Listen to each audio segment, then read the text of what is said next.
Monsieur le président, monsieur le ministre, mes chers collègues, depuis seulement un mois, les canons se sont arrêtés. La rivalité entre l'Arménie et l'Azerbaïdjan remonte à plus d'un siècle. En 1992, s'est constitué le groupe de Minsk afin de sceller par la négociation une solution politique au conflit. Comment pouvons-nous admettre qu'après 30 années, la délimitation des frontières et le déminage des territoires ne sont toujours pas réglés? La paix ne peut pas reposer sur un statu quo au risque permanent d'une reprise des hostilités. Les accords de cessez-le-feu et de paix en 1994 le démontrent. Une paix trompeuse nuit plus qu'une guerre ouverte. La proposition de résolution dont nous débattons aujourd'hui a pour objectif que nous partageons de rétablir une paix durable. La question qui se pose est de savoir comment optimiser nos chances d'y parvenir. Le multilatéralisme et la négociation politique sont incontournables pour aboutir à des avancées solides et résoudre définitivement un conflit. La France, en tant que membre permanent au Conseil de sécurité de l'ONU et de l'OSCE, peut-elle agir unilatéralement à l'encontre des obligations internationales auxquelles elle s'est attachée, en particulier la non-ingérence dans les affaires des pays? Notre pays doit œuvrer pour que l'Azerbaïdjan et l'Arménie reconnaissent mutuellement la souveraineté politique et géographique et l'inviolabilité des frontières internationales de chacun, conformément à la Charte des Nations unies. C'est exactement l'objet de la réunion quadripartite entre l'Arménie, l'Azerbaïdjan, la France et l'Union européenne qui s'est tenue le 7 octobre dernier à Prague. Nous devons ici saluer l'initiative du président Macron. Cette rencontre a permis des avancées autour de la délimitation des frontières entre les deux pays.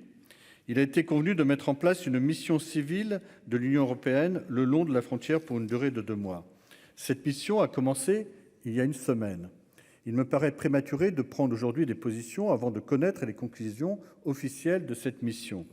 En attendant, la France doit poursuivre son action afin de contribuer à faire converger les points de vue en toute neutralité et impartialité, comme elle l'a fait lucidement et discrètement entre Israël et le Liban. Les deux pays en guerre l'étaient depuis 80 ans et ils ont signé un accord historique pour la délimitation de leurs frontières il y a quelques semaines. Ce n'est pas la position de tous les acteurs. À cet égard, le soutien de la Turquie à l'Azerbaïdjan pour des raisons idéologiques et stratégiques et son implication dans les agressions ne font que compliquer la situation conflictuelle. De même, il nous semble indispensable que le retour des populations déplacées par les combats et la libération des prisonniers de guerre puisse se faire en toute sécurité sous la supervision des Nations unies. À cet égard, nous demandons que les forces de maintien de la paix de l'ONU soient déployées tout au long des frontières et des zones disputées en remplacement des forces russes qui ont échoué dans leur mission convenue lors de l'accord de cessez-le-feu le 10 novembre 2020. Bien sûr, les auteurs des atrocités et des crimes de guerre doivent être jugés devant une juridiction internationale. La France et l'Europe doivent multiplier leurs pressions dans ce sens, car jusqu'à présent, ni l'Arménie ni l'Azerbaïdjan reconnaissent la juridiction du tribunal pénal international, ce qui empêche la création d'un tribunal spécial dans les meilleurs délais, comme le souhaite la résolution. L'unanimité du Conseil de sécurité est requise. Il convient ici de s'interroger quant à la position que prendra la Russie alors qu'elle s'est opposée à la question syrienne. La culture arménienne est considérée comme une des plus anciennes au monde. La société azerbaïdjanaine est multiethnique, multireligieuse et multiculturelle. Nous devons respecter l'identité de chaque peuple. La paix se construit dans l'acceptation de l'autre.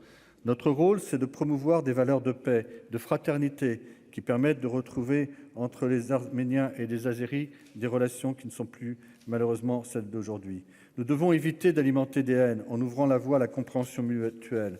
En ce sens, je ne suis pas certain que cette résolution serve les intérêts de l'Arménie en éloignant la France de la médiation. On peut ne pas avoir la même opinion, mon cher Bruno. La proposition de résolution que nous examinons aujourd'hui vise à mettre fin à un complexe conflit. Or, le manque d'impartialité risque de compromettre notre position de médiateur et notre légitimité auprès de l'Azerbaïdjan et de l'Arménie. Je ne suis pas certain non plus que cela serve les intérêts du Premier ministre Nicole Machinian, qui fait face à des manifestants qui se sentiront soutenus par la France, accentuant le risque d'une reprise des hostilités en freinant les négociations en cours. Les indépendants n'auront pas sur ce texte une position de groupe. Chacun de ses membres votera selon ses convictions.